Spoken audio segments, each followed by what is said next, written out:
This is one your parents are gonna try to hide from you. This is true. This happened. Why don't you tell that story? Shall I take it? Okay. This was back in the days of the Red Barn. Right now, the building sits empty. It used to be Neubin's Eatery. Before that, it was the Red Barn. And before that, we used to have a zoo in Warren.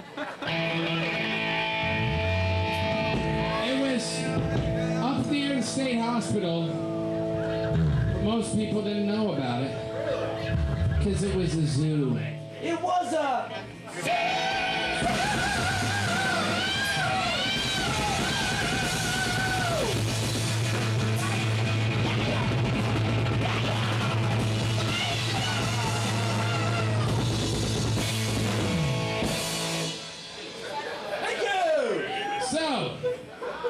There was the aforementioned zoo, and in the zoo was a bunch of wild animals that are customarily found in zoos.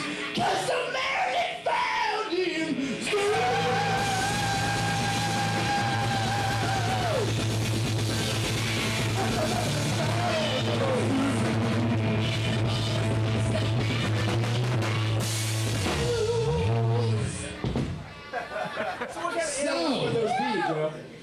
I can't go through the whole list because I ain't got the pipes, baby. But I can tell you. From the Mammalia group. Alright, you're getting too technical for me. I didn't take like advanced creatures in high school. Where the hell was I? Advanced creatures. Animals in the zoo. Okay, I can't vouch for any other animals because once this next thing I'm about to talk about happened, people closed the door on the zoo. The doors, there was two. People didn't talk about it because they didn't want you to know about it. Because they want you to know the horrible truth!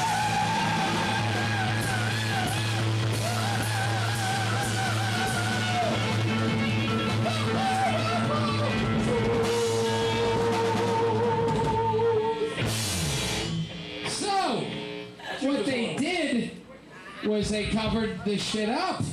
But what happened one night, the guy who, I believe it was, who was that guy? Fritz, who used to ride his three-wheeler down Pennsylvania Avenue. Joe Fritz insane. Fritz used to be an upstanding member of the Warren community, and then Fritz used to be this the guy. event happened, and he took to riding a three-wheeled bike around town, spitting tobacco into his dirty beard, and drinking a lot of beer. Right, because Fritz used to watch the gates at the zoo. He used to be Fritz used to be Mr.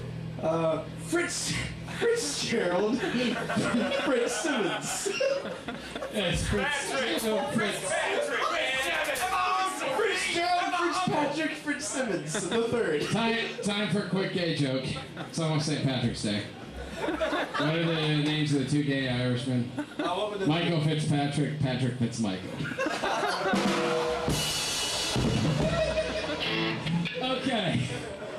So back to the story. So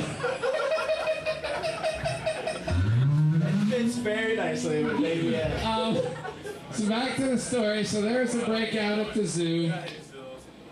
There's a gorilla that escaped, and this is where I need to keep a straight face. This was the worst night Warren's ever encountered. It's very, very sobering. People try to bury this. You won't hear anybody talking about it because it was so horrible. The memories are just too terrible. They cannot. It comes up. Actually, we remember these things in repressed memory therapy. You're right. These memories are so terrible. Every time I see a banana, I go into fits. I always wondered why I went into fits whenever I saw a banana, and now I remember why that is. Thanks to Dr. Horsley. Dr. Lee Horsley. Yeah. So anyhow, long story short, we're trying to drag time here. Long story short, there was a gorilla that escaped from the zoo that night, and it's believed he killed on the upward of 6,500 people. And for those of you who don't understand the gravity of that, let's just emphasize that fact. 6,500!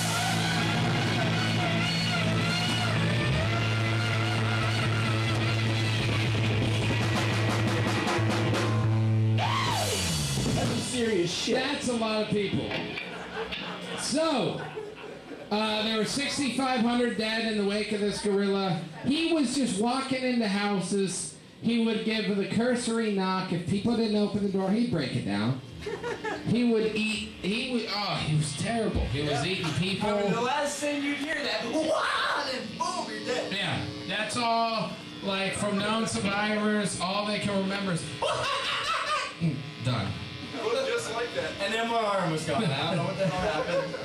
Yes, and contrary to police reports, even though I may look like the description of the monkey, I can rest assured I was not, in fact, the monkey. I have a Loctite, seal-proof.